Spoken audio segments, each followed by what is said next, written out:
You are the vine, we are the branches. Keep us abiding in you. You are the vine, we are the branches. Keep us abiding in you. Maybe you remember that. It comes from John 15, verse 5, where Jesus says, I am the vine, and you are the branches. If you remain or abide in me, you will bear much fruit.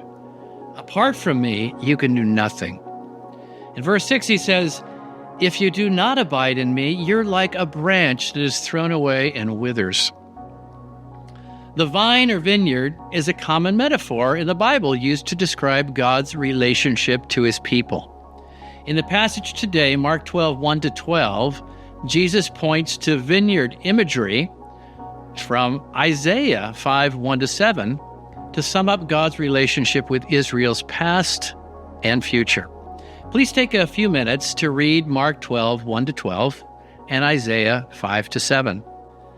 Jesus uses this parable in Mark to point out to the Jewish religious leaders that their rejection of Jesus, God's Son, is the latest chapter of the tragic history of their forefathers' unwillingness to obey God and abide in relationship with him.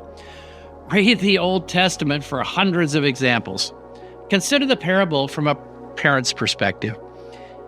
If you've had children, you understand how as parents we work to create a loving place for our kids in our family and in the world.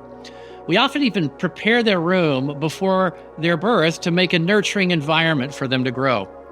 We design activities to cultivate their development and live constantly to love and protect them from the dangers of the world. We look to their futures and lay plans to give them the best opportunities to become independent and healthy adults. We hope in all this to maintain a deep and meaningful relationship with them. God had been this good father or parent to his people, Israel. This parable in Mark 12 is a very allegorical story of the relationship between God and his people told in the Old Testament.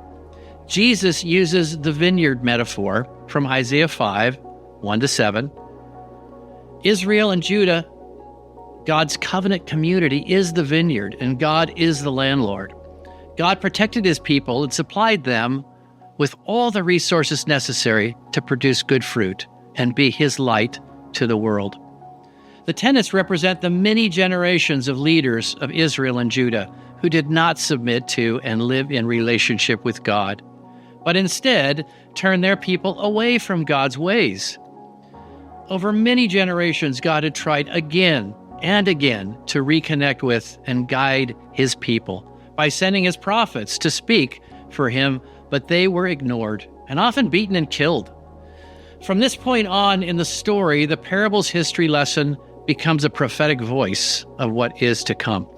The current Jewish leaders will kill the Son, Jesus, and the vineyard, or that covenant relationship, will be taken away from Israel and given to all those who choose to follow the Christ, including the Gentiles.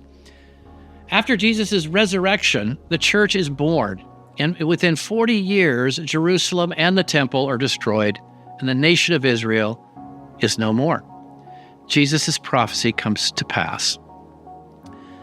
God has desired his people to abide, remain in him since the beginning in that first vineyard or garden with Adam and Eve. Unfortunately, it's always the same story. As individuals or nations, we turn away from him and want to do things our own way. Let's go back to John 15. When we abide in God, we will bear much fruit. But when we don't, we can do nothing. In fact, it says we are like a branch that is thrown away and withers. Jesus says, if you abide in me, I will abide in you. The full life of the vine is available to us as we abide in Christ. But death comes when we turn away and sever our relationship from him. So, what is abiding in Christ? Jesus answers this in John 15, 10-12. He says, If you keep my commands, you will abide in my love, just as I have kept my Father's commands and abide in his love. I have told you this so that my joy may be in you and that your joy may be complete. My command is this: love each other as I have loved you. To abide, Jesus is calling us to live in a love relationship with God and one another, like he does. What does that look like? Jesus says, "Greater love has no one than this, to lay down one's life for one's friend. And if anyone would come after me, let him deny himself and take up his cross and follow me." As Christians, abiding is our journey of daily laying ourselves down to follow Jesus' life of love. This love is a high calling, and it might seem impossible, but it is Jesus' calling to us. 1 John 4:16 says this: "God is love, and he who abides in love abides in God, and God abides in him." Brothers and sisters, let us encourage one another to abide in Christ by abiding in love.